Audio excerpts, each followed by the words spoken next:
horta inaad see isu diyaarisa ma isdiyaarisa ma isku diyaarisa inaad noqotid xaas wanaagsan haddaa isku diyaarisay xaas wanaagsan ma ka fiirsatay qofka aad nolosha la wadaagaysid muxuu noqonayaa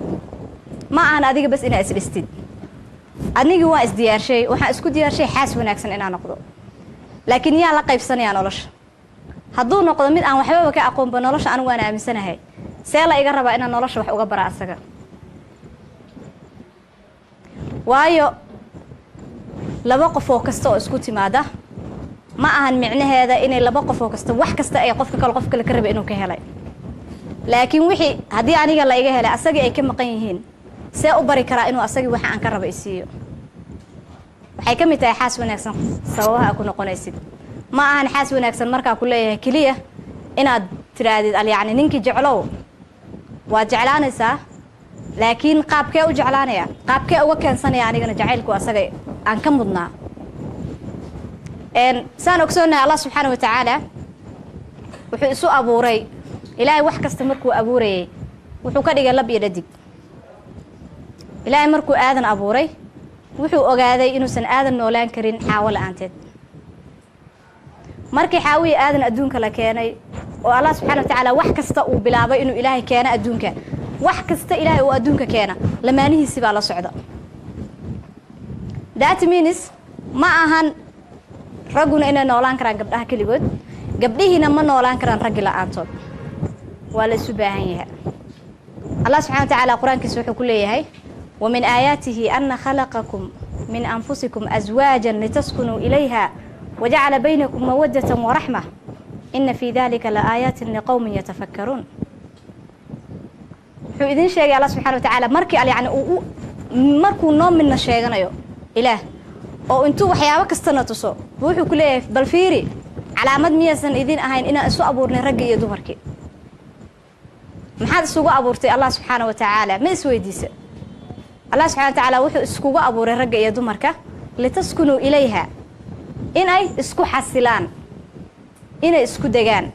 kadibna galgacayl iyo naxariis inay dhexdooda ilaahay uu soo dhex dhigo saan ogsoonahay annaga soomaali markaan nahay culturally guurka waan guursanaa laakiin micnihiisa muggiisa weyn ma fahansaneen guri kasta waa dhisan yahay laakiin gudihii buu ka ololayaa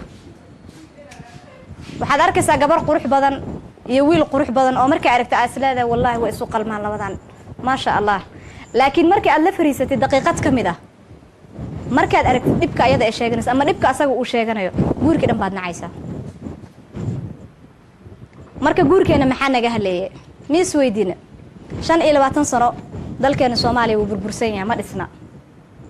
sababta koowaad uu dhismi la ayaa waxa kamid ah faamiladii baan dhisnayn qabiil intaadan fiirin ha aadan qabiil ha aadin reer hebel baa wax sameeyay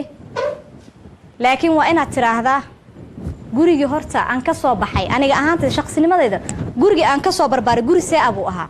gurigii aad ka soo barbaartay oo ka soo baxday ganjeelka iridka aad ka soo istaagtay qaabkii uu ahaa baad banaanka iyo bulshada kula dhaqmaysaa hadduu ahaa guri violence oo markasta dhibaato ka dhex taagan tahay oo markasta muran ka dhex taagan yahay oo hooyada iyo aabihi markasta is haystaan oo familku is rahayn family isku duuban banaanka markaad timaado ma taqaan dadka sida loola dhaqmo waayo background-kaaga wax ka khaldan yihiin marka waxaan rabnaa inaan share gareeno maxaa ninka looga baahan yahay maxaa sanaagta looga baahan yahay gabadha looga baahan yahay afwan ninka iyo gabadhiisa xaaska waxaa looga baahan yahay kow qofba qofka kale saan idin sheegay qofba qofka kale inuu priority-ga siiyo marka ninkaaga priority-ga siisid yani qofba qofka kale inuu ka dhigo qofkiisa koowaad haddii aad ninkaaga muhiimadda siisid waxaad ogaataa gabar yahay adigana inuu muhiimadda ku siinayo laakiin saan ogsoonahay muhiimadda waxaan siinaa asxaabta xaajigii baa jooga gurigii buu jiifaa ma kala jecelin banaankan gabdha la fadhiyaa xaafad heblaayaan qaraabo kiilo u aaday asxaab haddii la ii yimaado asagii korkiisa ma kala jecel albaabka usoo riix baan leeyahay kow waa inaad asaga muhiimadda siisaa priority-ga koowaad markaad asagii muhiimadda siisid kadib adigana muxuu ku siinayaa muhiimaddiisa سأنا أقصدنا الله سبحانه وتعالى رسولك عليه الصلاة والسلام وحو يري الدنيا متاع فإن وخير متاع الدنيا المرأة الصالحة. الدنيا ذو راحة لكن هي راحة أتها waxa ugu qofka ugu khayrka badan oo adduunku raaxaysto waa qofkii hela haweeney wanaagsan. waa meesha hada Englishka aan ka dhahno Englishka marka la fiirinayo every successful man there is a behind of woman. nin kasta oo guuleysta waxa ka dambaysa gabar. that means ninkaaga hadaad mar walba priority-ga koowaad siisid waxaad soo saartay aabihi carruurtaada. nin islaameed maadan soo saarin. guriga hooyada markaad joogtay wax kasta waa helaysa. maxaa uga maarmi weysa inaad guursatid? maxaa u soo raasatay inaad guursatid? haddaadan nolol isa siinayn asagii haddaadan siinayn asagina aadan ka keensan karin maxaa u guursatay gabdhayo? secondly guurka aan guursanno annaga Soomaali ahaanta wuxuu ku bees garaysan yahay oo mar walba focuska u saaran yahay guur la dhaho inaan wax dhalo. هذا أنتي هذا أدين ويديو أنا لو محق جورسته جوابت كواذا أسينس وحتى أولادنا هلا isn't it ولي ما إذا كنت تجاوركم فكرتوا أتر نرال في عم بعربا نرال ونكسن بعربا نرش ونكسن سوي أكتر ما بنقانه أولاد إلهي باكين إمتى أنت إيش جورسته أولادنا سودالين ألف وألف كمانان ما أنا هدف كاجي إنها تكون حرتي مرة والبقى تجورسنيسد كو برجع هوايدا مركا كبحيسد ما أنا نكا أنا أورع كلي أولاد بهربا أولاد إلهي باكوسين كرا أصار الزاقة أولاد إلهي باكوسين كرا لكن وأين ترى هذا مركا جورسنايو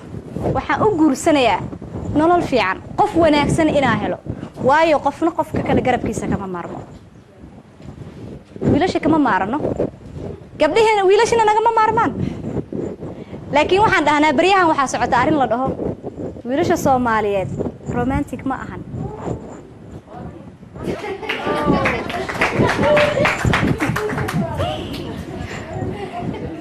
waxaan dhahnaa fiiriya maxaa dhahdeen wiilasha Soomaaliyeed romantic ma ahan. gabadh ila qabay ma ahan gabdhaha yarka soo kacay kelmadaas ila dhahayaan gabadh ila qabay maxay leedahay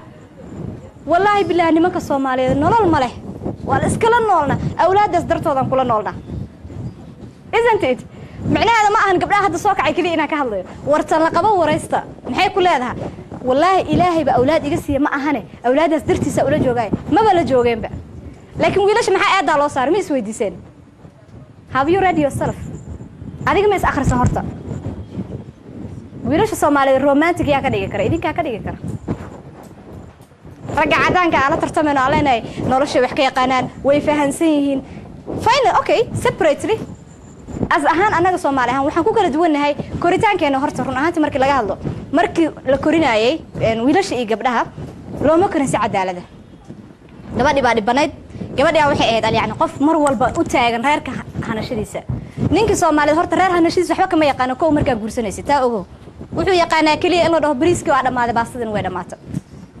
secondly لكن ميدا أنكو أذنا محيطة ويلاش الصومالي نحرسنا مسيان ويلاش الصومالي هذا الفي عنا ولا ما هلان ويلاش الصومالي جعلنا مسيان لكن ويلاش الصومالي أنا جعل كدانسن حجيب جعلك وجا إيماني أبي كلته مركو هايدي صوبر بارسين عدالة درة يكو صوبر بارسين هذيك وقابل مركو كويمد وهذا الباب كنت أسوري في قبل برنامج شيء ولا فريسته حاجة وجا إيماني صار رومانتيك إنه نقول الصومالي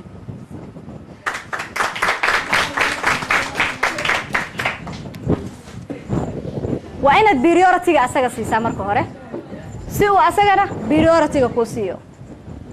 تنلباد أمر والبعانة سمين صومالي هدانا وحيتهاي نينك أجا وحي وجعليها ما لجعشها ما انترس كرسا وحا أساقنا انترس كرايو absolutely no نينك صوماليات سابو نينك صوماليات interestigaga interestigiisa markaas siisid wuxuu ku siinayaa adigana interest for example tusaale waxay jecel yihiin wiilasha Soomaaliyeed oo kale waxa laga yaabaa ninka ku qaba inuu jecel yahay inuu intuu habeenkii soo baxo markuu casheeyo soo baxo oo banaanka fadhiga soo fariisto oo feeling geysto ama ciyaar geysto ama some habits dabeecadaha qaar rag baa leh laakiin maxaa sameynaa واسبوسنا أفكا تاجينا قل كتاجينا حنلاقي ها نك ما تنسوي عشان سميناي والله بلا وحني ذي ما بوها يا مكان وحلاقيها بقى سجى إنترستيجس إنها هلكا قشي هرت جار ما قف كسوج جدا كرتا وح أوربا كستمر كأسميس وحو جعلي أكو تاجر صو أكفر يسوع مركو تي في قداره وعشرة وصباح وحلاقي من ده وحركت السويس إنه شاكيو إنه كل هذا صو أكفر يسوع وحو داوني يلا داو بل هذا حينها كعين ترتيب وحتى هذا وحن مية جعلاتنا داوتي هذا مكلون أكسنتها حلاقيها بهبين نذ أهرية إنه سكول الكوج جوابه لكني مركز هبين بهبين كحجة هذا البنت أتمنى أترادي مو حدا ونسا برنامج كاجي مالك الدم وحكوف الضانايا إن تقف كسو جلسة برنامج ما دام أديك أنا الربين سيدو كلاته نينك على مر والبا أبرشيشن مقصود بس يعني ما أمه هاد عدسة ولي نينك ما أمه هاد عدسة ما تري لا أنت هدانا كهل اللي هين أديك وما لين ما يمانتهر كأنا جاري لها هذا أمها سنتها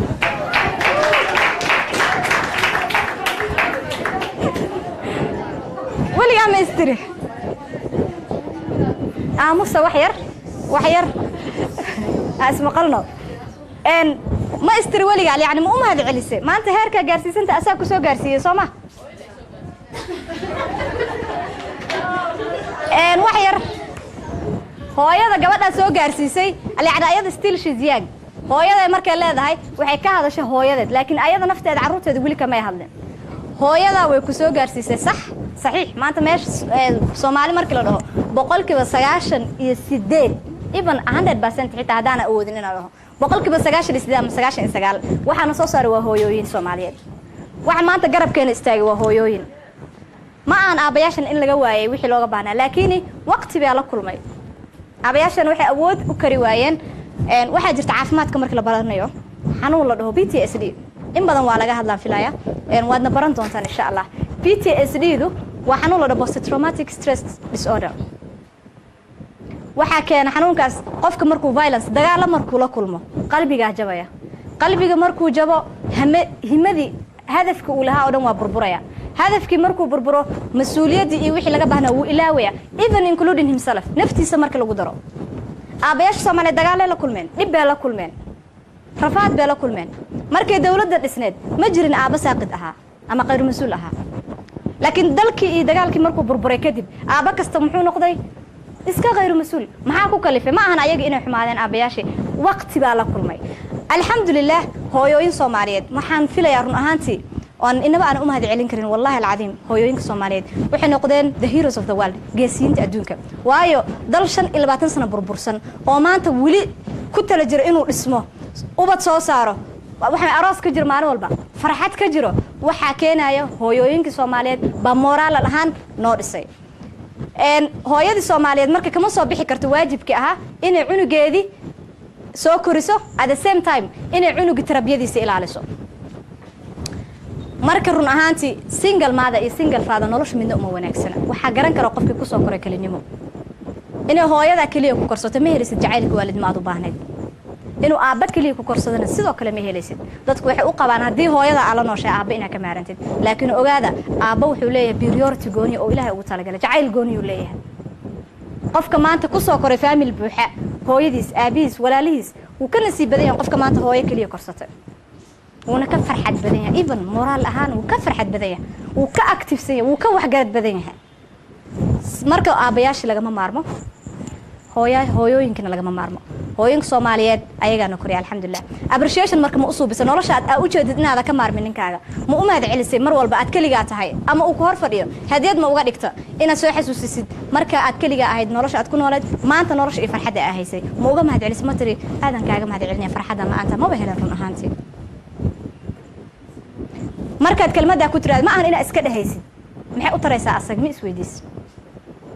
waxay u taraysaa dhiirigelin wuxuu mar walba ku haminaya inuu san ka fogaan qofkaas waayo wuxuu isu arkay inuu yahay qof wax bedeli kara wuxuu isu arkay inuu yahay qof farxad siin kara laakiin markaan niyad jabino oo iridka markay ka soo galaan ba aan muran iyo dagaal iyo qaylo aan kala hor istaagno aabaniyad ma yeelanayo xaajigi gurigu ka laabanaya nolol kaluna iska raasna asagna noloshu ka dhacaya adigna waa ka dhacaysa la mushkil faa'iido dhan marka idinku ma jirto marka say asagna u badbaadin kartaa adigna isu badbaadin kartaa appreciation waa inaa u suubisa u mahad celin ninkaaga xitaa wax yar xitaa haduusa kuu samaynin sometimes waxa laga yaaba markaad tiraahdo wallaahi maanta saas baad ii samaysay ma ilaaway waxa ii samaysay wuxuu ku leeyahay waxba kuma samayne adiga muhiimadaadi maahan inuu wax kuu sameeyo ogow ya muhiimadaadu waa in asaga dhiiri gelisaa inuu wax kuu sameeyo brito not now romantic surprise ma diyaarina weligan waxaa idin weydiinayaa laakiin su-aal waana su-aasha keliya oo ay wareerisa aniga su-aashaas waxay tahay waay loo dhahaa soomaalida ma taqaana romantic maxaa anaga adduunka naga reebay weligiin ma isweydiisan su-aalahaas dhaqan good exactly haddaba ogaada hooyadan maanta haddaa weydiino dhano hooyadee baa ugu sakaysa hadha hooyo aabbahay farxad ma ku siiye taar iyo maqribku intuu ka dhacay way ammaanaysaa hooyo dhahaysa kuma korin dhaqan romantic ma jirto laakiin romantigi muxuu yahay romantic Soomaalidu waxay u faahantay ubax la isu keeno chips la isu gado daarizin surprise-ka nolosha ninkaaga aasisay ma ogtaa naftaada kow inay ka tahay nolosha ninkaaga aasisay naftaada kow inay ka tahay ma ogtaa romantic horta aad raadinaysa taas kow ma ogtaa naftaada haddaad ninkaaga siisid waa romantic surprise waayo kumuu seexan kumana u soo tusin inuu adiga ku helo laakiin calaf kadib maxaad u fududaysaa all jaranjarooyinka uu ku soo maray laabaa u fududaysa sooma romantic surprise waxay saacidinaysaa labada qof jacaylka iyo kalsoonida ka dhaxeeya inay isu siyaadaan taada kaleeto understandinga ninkaaga idinka dhaxeeya adiga iyo ninkaaga may hashidin gabdhaha codsaday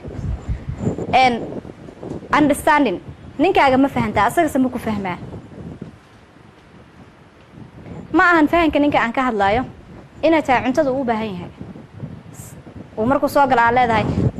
shaqadii buu ka yimid waxa weyn cuntada hala siiyo ma fahantaa ninkaaga wuxuu jecel yahay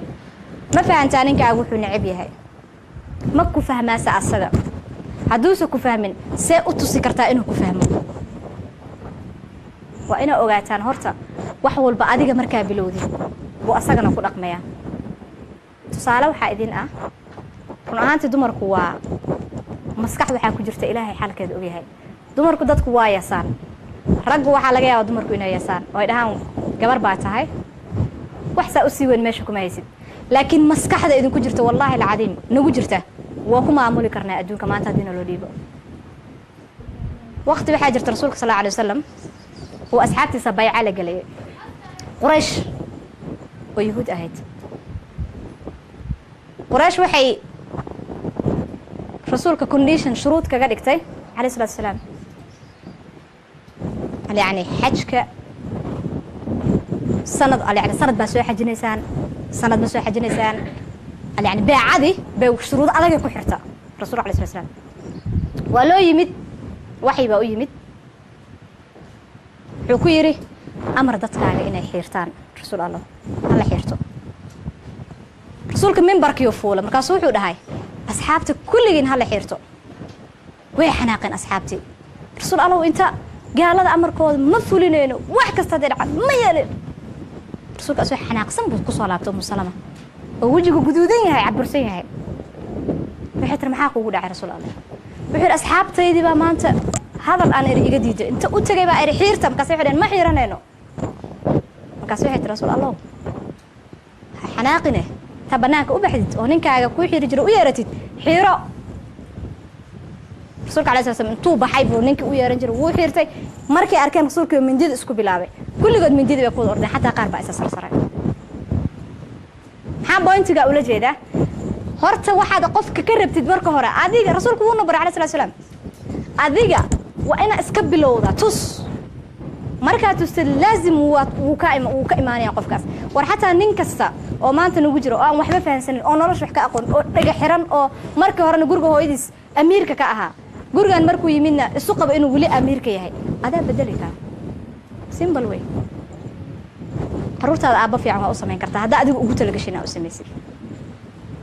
marka ma fahamtay ninkaaga waxa uu rabo muxuu jecel yahay in loo sameeyo muxuusa jeclayn ragga qaar baa markay yimaadaan oo shaqada ka yimaadaan waxaysa jeclayn baa layidhi inay hadlaan asalaamu calaykum haye caruurta seeyihiin wuu galayaa musqushu wuu qubaysanayaa cashaduu cunayaa direct go to the bed sariirtu turusu aadaya waxaa laga yaabaa ninkaas inuusan jeclaynba in lalaha hadlo dumarka qaar gabdhaha qaar aa sheekaysano waxaan ku idhi gabar baa beri ii sheegtay waxay tihi wallaahi ninkayga waan jeclahay bay tihi aad baan u jeclaha haye asagana aad buu ii jecel yahay weliba waxaan hubaa bay tihi 99% inuu ii jecel yahay waan farxay waxaan isiri maasha allah maanta waxaa heshaan kuri qofka keliya nolosha kuu sixi lahaaba waxaan ku idhi maxaa ku kasbatay abaaya ninkaaga see u kasbatay saa u sugaayey ubax baa u keena iyo waraaq baa u qoro waxay iigu jawaabtay ninkayga waxaan isku dayaa 100% inaan fahmo waxa uu rabo 100% waxa uu rabo xaaladda uu taagan yahay waa isku dayaa bay tiri inaan fahmo suu asaga ii fahmo wuuna i fahmay bay tiri tusaalahaas ii soo qaatay waxay tiri markuu soo galo ninkayga waxaa idhi waa sheekaysanay marka waxay tiri markuu soo galo cashaan siiyaa haye xabiibi saa tahay ma fiican tahay fiican waan cashaynaa shib sariirtiisuu aadaa faamiladiisa ama asxaabtiisa waxa uu maanta maalinkaas ka dhexeeyay arrinta buu la hadlaa waxaa laga yaabaa inuu iska seexdo bay tiri yacni inuusa aniga ii sheekeen baan ka wadaa ujeedadeeda bointigayga haye marka waxay tiri waa arkiba tiri dabeecadiisa inaysaan tahay wuu jecel yahay soo maaha ma ka qasin bay tiri markuu seexdo anigana geestayda kala markinta u tuurtaa waaga markuu barya nabad haye markaasa wixii nolol idinka dhexaysa waa meesheeda waxaan ku idhi oo fiiri nin maanta dhan iga maqnaa baa idhi oo maanta dhan shaqo ku maqnaa markuu hadda yimi hadduu barkiinta xagga u jeestay maxaa anigu waaba qaylinayaa ku waxaan leeyahay waraa adab dirnaa ma hadashid waa saa jecelnaa soo maha laakiin maxay tiri no way bay tiri ninkaaga isku day inaad fahantid haddaa fahantid wuxuu jecel yahay adigana markaas wuxuu kaa dhigayaa periodta qofka koowaada uu fahmo mar walba taada kale ninkaaga xooji mar walba garabkiisa waxaa u taagan tahay inaad mar walba qof ka soo saartid ninkaaga wuxuu noqonayaa haddaad qof ka soo saartid geesigii birito maskaxiyan xataa wuu u dhismayaa ninkaaga xitaa maskaxiyan haddaa mar walba see u soo saari kartaa haddaad u sheegtid waxyaabaha uu ku fiican yahay ninkaaga meel kasta uu ninkaaga ku fiican yahay u sheeg horta ma ogtahay waxaa ku fiican tahay saas horta ma ogtahay kan iyo kan baa ku fiican tahay deeqsi baa taha waxaan kugu jecla daacad baa taha waxaan ku jecla nin run badan baa taha waxaan kugu jecla nin kalsoonida aad iigu kalsoon baa taha waxaan kugu jecla wallahi aabba fiican baa taha weligii aabba kula mida ma arag weligii nin kula mida ma arag uma leen may gabar aniga ay noloshan inay haysato you see asaga markaas waxay u noqonaysaa strength yani way u ziyaadinaysaa quwaddii ku jirta xataa way ziyaadaysaa wuxuu isleeyahay waa run wallahi nin kaa fiican maba jira adduunka wuxuu isleeyahay aabba kaa fiican maba jira adduunka muusey kaa fiican adduunka maba la helaba soo ma yani ninkaaga mar walba annaga waxaan ka bilownaa rasuulka alayhi salatu wasallam wuxuu yidhi dumarka waxaa naarta u badiyey buu yidhi oo u badiyey buu yidhi si kasta oo wanaag aad ugu samaysid maalinkaa khalad ka gashid bay wanaagii dhan hilmaamaysaa markaas waxay soo xasuusanaysaa misteegi yarta aa ka gashid baclada weligay wax fiican ba kuguma arag ilaa maalinkaa ku bartay ilaa hadda balaayo iyo dhibaata intaa nagula kor taaganta soo ma exactly for example hadda tusaale waxaa ku ah marka uu rasuulka alayhi salatu wasallam waana xaqiiqa jirta wanaagii ma xasuusano ee nimanka noo falaan laakiin waxaan xasuusanaa weaknesskoodii intoodii xumayd xaleena maxaa saa u samaysay wax adduunka aniga farxad kuguma helin imisaan farxad ku siinayo ku leeyahay marka oo waxaan ku siinaya dhanka kacmiya waxba farxad kuma siin maalinkaas wuxuu bilaabayaa farxaddii uu kugu haystay inuu kaa jaro laakiin maalinka weakness uu yimaado waxaad tiraahdaa qaali maanta maxaasaan isaan weliga kuguma arag dhee intaad ihlad iimaada samayn waxaad ku encourage garaysaa ku dhiirigelisaa weliga khaladkaan kuguma arag adoo samaynay maxaa u samaysa maanta markaas wuxuu isleeyahay walaa khalad aada geli jirin baa maanta gasha laakiin markaa sheekada uga bilowna warheer weligay farxadaada ma arag oo maalinkaa ku bartay ilaa hadda dhibaatay problem baa kugula joogaa hadda iyo kow maalinkaas wuxuu bilaabaya farxaddii uu ku siin jiray awal daacaddeeba ka ahayde cancel inuu kaa saaro oo mid farxad uu siiya oo kaa raadsado soo marka please waxaan nimankeena ku encourage garayn karnaa ama aan ku xoojin karnaa annagoo u sheegna waxyaabaha ay ku wanaagsan yihiin mar walba haddaad saa samaysid asagana mar walba wuxuu isku dayaa qalad kasta aad ka gashid ama xumaan kasta aad samaysid inuu daboolo wanaagaaga uu kugu soo celceliyo daacad iska ah mar walba taas way ku wanaagsan tahay waayo waxa weeyaan waxay u wanaagsan tahay gurigaaga haddaad qof daacad tahay Soomaalida daacad waxay u taqaanaa hadda koor waa idin sheega daacad waxa loo yaqaanaa gabdhaha masaakiinta ah oo iska aan kala jeclaan hadduu shan habeen yimaado iyo hadduu hal habeen yimaado iyo hadduu wax keen iyo hadduu wax keen baxlo leeyahay wallahi waa gabar daacad sawan halka intuu istaagu leeyahay wallahi gabar daacad ah haysta daacad taas baaha daacad xaqaagana dhacso xaqiisana si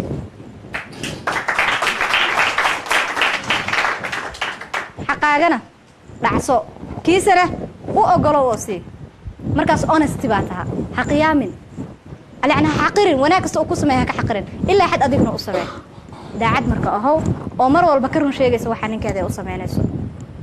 sidoo kale ninkaaga marka isku dhacdaan oo mugdi uu idin dhex yimaado intaad ordilad oo la tashaneed walaasha waa mid dadku ugu dhow sama saaxiibta hooyada hala tashanin asaga isa soo hor fariista xitaa haduu taagan yahay xaaladda sariirta xitaa haduu joogo la hadal waxa tirada khaladkaasan ka tirsanaya aniga khaladkaasan ka tirsanaya maxaa ka qaban kartaa maxaa inoo xal ah ma aan micnaheed inaad aadid khalad baan ka tirsanaya aniga adduun waxa weeyaan furitaan waxaan ahayn oo imaraya male Allah subhanahu wa ta'ala muxuu yiri agteed waxa loogu jecel ka badan yahay waa guri islaam markii la dhiso waxa loogu nacayb ka badan yahayna waa markii uu dumaayo guri dumay diiniyan markaa ka soo tagtid yu faa'iido u leeyahay waxa maanta halkaan dhoobay guri duman hooyo aaba kala tageen maxaa noo dambeeyay hooyo walba shan cunug iyo 7 cunug waxay haysatay inay la soo cararto banaanka wax ugu gado Soomaa guri dumay cid uu rooya ma lahan ilaasho gurigaaga mar walba gabaray oo ku taxadar gacanta midig inaad ku qabsatid gacanta bidixna noloshaada kala ku qabso ninkaaga khalad markuu ka galo inta ku degdegi leeyahay walaasha ama saaxiibta walaasha waxa laga yaabaa inaysan ogeyn wanaaga ninkaaga uu ku hayo walaasha waxa jirta waxyaabo badan ay og tahay iyo waxyaabo badan ay soo ogeyn adiga kaliya baa og waxa ninka ay adiga idinka dhaxeeyo oo wanaag ah walaasha waa qof kula dhalatay xumaana kula marabto iyo dib markay aragto ninkaaga oo yaani hadallada iyo isbedel kula imaanaya maxay kugula talinaysaa naaw basaasu keena wuxuu ku maleeyay inaad tahay waxa kuma malayn ayada wax ka dhigtay walaasha laakiin waxa kuma malayn qof caadi oo khalad uu galaa Allah subhanahu wa ta'ala wuxuu leeyahay adoomadayda waxa u jeclaa qofka intuu dambaaba ka soo laabta dambiga Soomaa khalad uu galaa adiga waa khaldami kartaa asagna waa khaldami karaa hadaad noqotaan laba qof oo mar walba khaladaadka iska galan isla sheer gareeya oo mar walba maxaad iga haleysay iyo maxaad ii wanaajisay run ahaantii noloshiina guul waa ka gaaraysaa laakiin haddii mar walba noloshiina inta isku dhacdaan qof saddexaad uu idin dhex yimaado never you will never get a solution weligaa xal ma helaysid ugu dambeynna gurigaaga wuxuu noqonayaa guri furinkiisa laga tashaday waayo xumaantiisa iyo wanaagiisa waa laga tashaday sidoo kale waxaa jirta waxa aan dhahno waa ku eedanaa ragga Soomaaliyeed caafimaad ahaanna waan idin la wadaagay insha Allah waxaan dhahnaa ragga Soomaaliyeed garasho ma laha laakiin maxay leeyihiin garaacasho yani ninka Soomaaliyeed waxyaabo badan kuma garanayo ilaa aad weydiisatid asagii Soomaa waxaan dhahnaa muxuu u garan waayay sabab xuniga u garan waayay mar walba ma wuxuu iga sugaayay in aniga wax weydiiyo ma wuxuu iga sugaayay in waxaas u baahanahay muxuu ii fahmi waayay waxa aan rabo Soomaa laga yaabaa gabar la qabaa tahay gurigaaga joogtaa arrin baa kugu soo korortay arrinta kugu soo korortay ninkaaga koow hadaad u sheegno aad in arrintaas aad timid horta miyuu ogaan karaa waa maya second hadaa u sheegtid xataa waxa laga yaabaa inuusan ujeedo badan ka yeelan oo arrinta marka u bandhigto aad tiraahdo niyo saasa jirta yani caawitaan baa ka rabtay laakiin in direct wax u sheegto ma uu ku fahmin wuxuu ku maleeyaa un problemka inaad yani la timid un aad yani u sheegaysid kaliya bartu kaaga si dhaqaaqay arrintaas ma dhacdaha wallahi I'm sorry anaga marka waxa raadinaynaa inuu ninka dhibkina la fahmo faadan familkayga dhib ku dhacay ninkayga waxaan leeyahay waa inuu reerkeeni waxa waa inuu dhaasay wax jiraan waa inuu aniga waxaan iyo asaga wada joogna waa in yani raggi badankood garashadii waa ku yar mental ahaan markii loo fiirsho ragga waxa ku badan grey maataga aad ugu badan ragga annagana waxaan ugu badan white matter wax la dhaho maskaxdeena raggu waxay mar walba focus gareeyaan hal shay ma focus gareeyaan laba shay laakiin dumarka ilaahay hooyo ugu talagalay training baa ilaahay baa marka hore ku soo train gareeyay guri baa joogtaa hooyaa lagugu talagalay caruurtii baad ilaalinaysaa iskuulkii baa u diraysaa asagii baa ka fikiraysaa naftaadii baa ka fikiraysaa gurigiini baa problem ka yimid waa xalinaysaa you see meeqa point aan isku haynaa ilaahay maskaxdeena marka hore laaj buu ka dhiga wuxuu ugu badiyay wax la dhaho white matterkii ayagii waxay leeyihiin raggi hal focus wax labaad kuma dari karaan focuskiisa waa inuu xafiiska tago ku soo waco oo ku dhahayo gurigii maanta maxaa ka dhiman aad tira waxaas ka dhiman that is it he can't focus many things nimanka wax badan ma focus garan karaan soo marka u sheeg u tilmaan ma aan weakness ay leeyihiin waa psychologically ilaah baa ku abuuray hadduu ninkaa wax badan garan waaye u sheeg xasuusi qaali waxaas baa garan weysay dheh wisa saxaya markaas hadduu nin yani saxan hadduu yahay sidoo kale ninkaaga u duceey mar walba asagana ha ku duceeyo isu duceeya mar walba marka la isu duceynayo ma ahan markay balaayo timaado in la isu duceeyo markii biilku yaraado oo balaayo dhacdo beelada gabadha ilaah urisaha qadar rabbiyo adaa baxsha sooma laakiin waxa la idinka rabaa seeninkaga yani power see ku yeelanaya awood see ku yeelanaya haddaad u duceyn markasta maqashii markuu baxay adoo shaatiga u xiraya shaatiyaasha ma xirnaa horta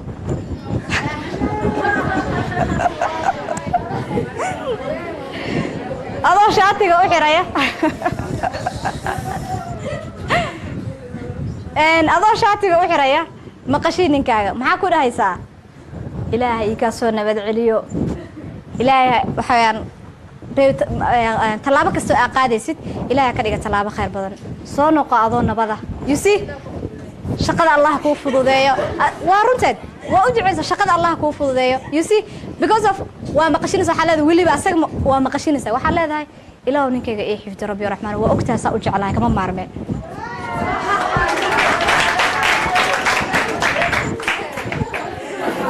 oo waa runteed miyaa ka maarantaa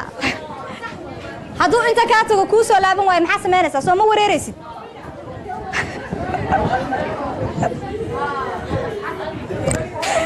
waa oynaysaa soo maaha u sheeg ninkaaga yani tus waxaa tustaa inaad sugaysid inuu yimaado asoo nabad qaba waxaa tustaa inaad ku faraxsan tahay imaanshihiisa labaad uu soo laabto maqashii dhegtiisa markay maqashiiso uu bannaanka usii baxay wax kasta hadday ku dhacay wuxuu isleeyahay xaaskaagaa kuu soo duceysa waxba kuguma dhacayaan xataa maalinkaa shaqada ducada ka hilmaantid wuu kusoo xasuusin doonaa hadday gabdhaha xaasas kale tijaabiya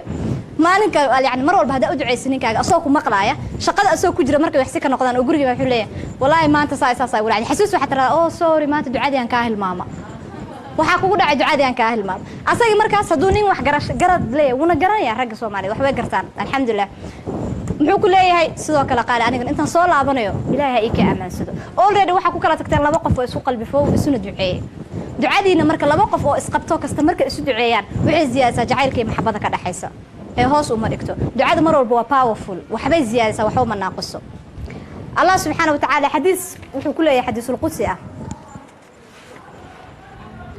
wuxuu ku leeyahay inna rabbakum tabarakallahu wa ta'ala yastahi min 'abdihi idha rafa'a yadayhi ilayhi an yuradduhuma safran Allah subhanahu wa ta'ala wuu xishooda markuu adoonkiisa gacmaha kor u taago oo wax ka bariyo wuxuu ilaahay ku xishoodaa in adoonkiisa soo gacmo maran u soo laabto that means ducada ninkaaga u duceysay waa duco maqbuul ah oo laga aqbalayo u ducee kaliya markaa salaada markaa tukato u ducee asoonku ogeyn u ducee waxaad arkaysaa gurigaaga oo barakoobay mana taqaan suu ku barakoobay wuxuu ku barakoobay ducada ninkaaga mar walba la garab taagantay ku tababar asaga in la isu duceeyo salaad kasta markuu ka baxo oo jamaacada ku tukado waxaad noqonaysaa markaa faamil bulaalay laakiin haddaan bal is xasuusanba oo waxa weeyaan kabta ordaysa iyo karinta ordaysa la soo hor yimaado that is not the life secondly mida kale aan la wadaagay waxay tahay naftaada taas nimanka u sameynaysa Soomaa haddaba naftaada adiga maxaa u samayso ma isu qurxisa ninkaaga sida uu jecel yahay ma isu qurxisa waliba gabdhaha Soomaaliyeed alxamdulillah maanta waxa weeyaan kulligan af Soomaaliya fahmayna waxay darnaa lahayd yani dadka ajnabi inta ugu jiraan inaan luqad international dadka dhan wadaagay inaan idin kula gudbinaa waayo waxa la ogaan lahaa daciifka yarka baa la ogaan lahaa laakiin hadda waa isku sir qarsanayna Soomaalideena baanaha gabdhaha Soomaaliyeed waxaan ku xunnahay oo mar walba ragga Soomaaliyeed ay nooga soo cabtaan oo mar walba ninka niyadiisa sii jeedisa maxaa kamid ah nadaafadii gabar kasta markay banaanka taagan tahay oo aan la qabin oo gabar ay tahay oo calaf doon ay tahay gabar ka qurux badan ma leh حتى مالك أي يعني بحيس أي مال آديس وشاطب العرس تحلا هاي بري مال أصح كان رئيسي because she wanted to become beautiful إنها قروح بدنا تعرفها لكن مركي لجورسدو هل ده مالك هذا شو ورنا شباب كتب مالك كو لأنه أور بالله أما ولع الصاقله that is the end of the life كمان الصوماليات إن استرترتو نينك هذا مرة بأي صغيرك تعرسات هذا يكوه وأسكوده ماته هبين كلا أراسا أوجودهم بس تضبط أي كبحث حال إذا كرر بقى مركا waxyaabaha dadka qalbigooda soo jiita indhaha dadka maxaa soo jiita quruxda ninkaaga hada u hadiyaysid quruxdaada uma leen ma inuu meel kale ka fiirinayo soo qurxin ninkaaga nadaafadu waa qayb kamid ah nolosha an-nadaafatu nisfu al-iimaan nadaafadu maxay kamid tahay iimaanka barkiisa lagu dhahay fiiri nadaafadu marka iimaanka barkiisa kamid noqoto guurkaagi wuxuu kaamilay diintaadii maxaa u guursatay marka hadaad isku qurxineen asaga waxa isku qurxinaa oo kaliya maalmihi xaflada ay jiraan aroos baa jira asalkaas fadhiya inta la soo martid baa la barbaras wuxuu ku leeyahay xataa way barteen nimanka Soomaaliyeed maalinku ku arkado qurux badan wuxuu ku leeyahay maanta maxaa jira ma martaqaad baa jira sama wallahi alcadiim way ku weydiinayaan maanta maxaa jira ku leeyahay ma dad baa noo soo socda that means asaga priority ma ada siinba isku ma ada qurxin priority waxa siisay ummadii kala banaanka hadaba yaa way qofka alla nooshahay adiga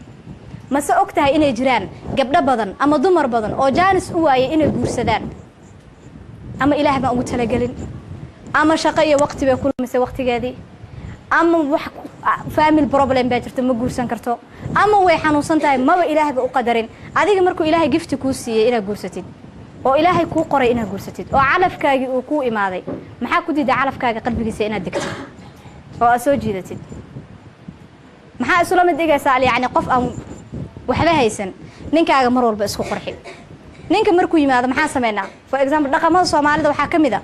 dad baa ku iimaanaya mar walba qolka ninkaaga ha ka duwanaado qolalka kale billahi calaykum see uga duwanaanaya anaga waxaan sameeynaa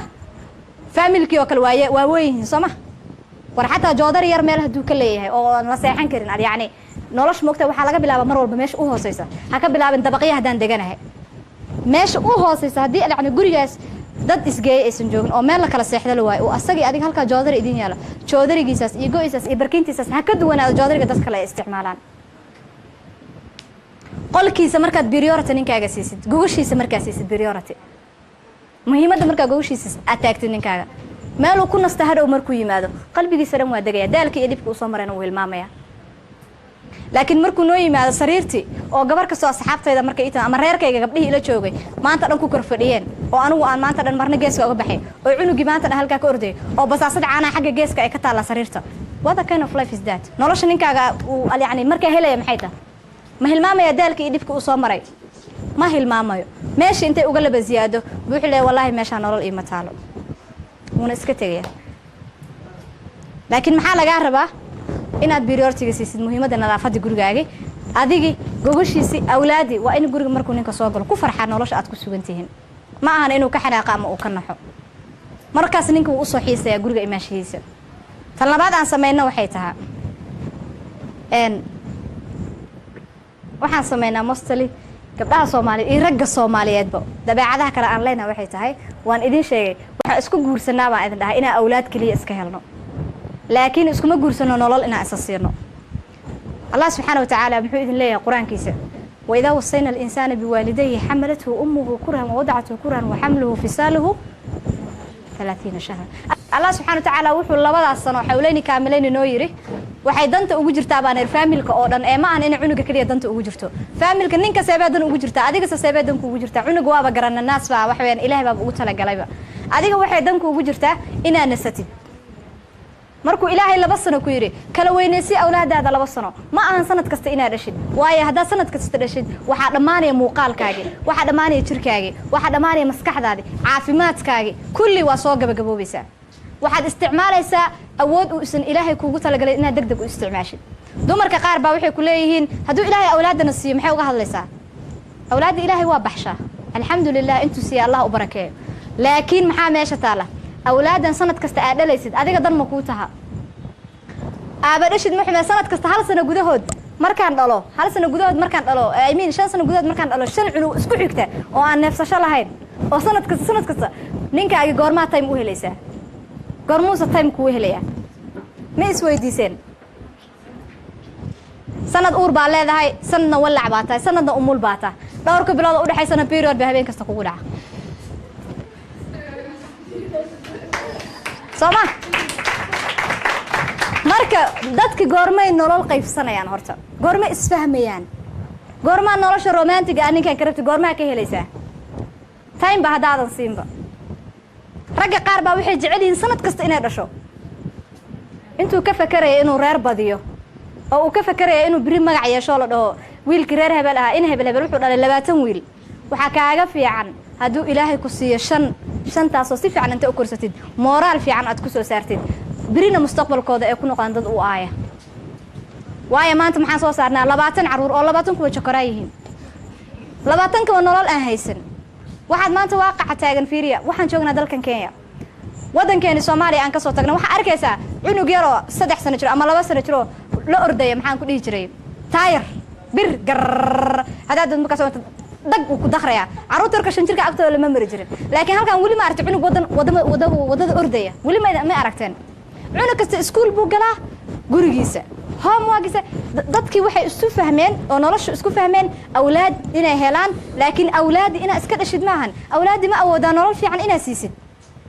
ninkii markuu guriga soo gal uu arka buuqan iyo maalin kasta baambar baa dhamaaday caanihi baa dhamaaday cunug hebel baa qufac ku soo booday bari xagee ka aadaya gabar kasta ayadoo 7 dhashay waxa arkaysa dhiig la'aan inta ku dhacdo ku haysa ninkii baa naagayga daba guursaday uma maleereynsaa inuu noqonayo maxaa ka ku kalifay inuu saa ku noqdo yaa ku kalifay هذا كو كلفاي واي واحد قال يعني سميسي اولادنا نولل مسينس اسغنا تايم uma haysid wuu ardaya qolka kugu dhagan xataa meel fog ma aadayo guriga kugu dhagan gabadha yartoo joogto qolka kaligeed u xiran yahay buuq la'aanta ah baa lagaaga aadaya laakiin gabadhi buuqa badnayd oo 5 sano ah u dhalayso sanad kasta la dhaayna cunuga 2 bilood markuu gaaro ka jaray naaska maxaa maanta lagu rabaa marka buuqa ugu batay maxaas adiga isu rabay weeyda markaas waxaan bilaabanaa hooyo kasta inay tiraado wallahi billaah ninka aan islaha meel yani biribu meel ka la soo baxay meelna igala ma soo bixino 8 aan oo dhalay halka ka dhaqaaqa abood alxamdulillah ilaahay awlaad waa baxsha laakiin ilaahay awlaad sida Soomaalida ay yani qaladka fikradda ay ka aamineen ma aha sida ilaahay uu talagalay ilaahay awlaad wuxuu ku dhahay kala weynaysi nolol si farxad si adii asagna nolol isku helay farxad waxaan idin kula talinayaa mar walba xawlayni kaamileen ina ka dhabaysaan dumarka qaar baa waxay ku leeyihiin oo anigu naaskayga caano ma lahan 40 ku iiga go'a say cunuga xawlayni kaamileen inuu jaa 2 sano kaamila adee kugu xiran tahay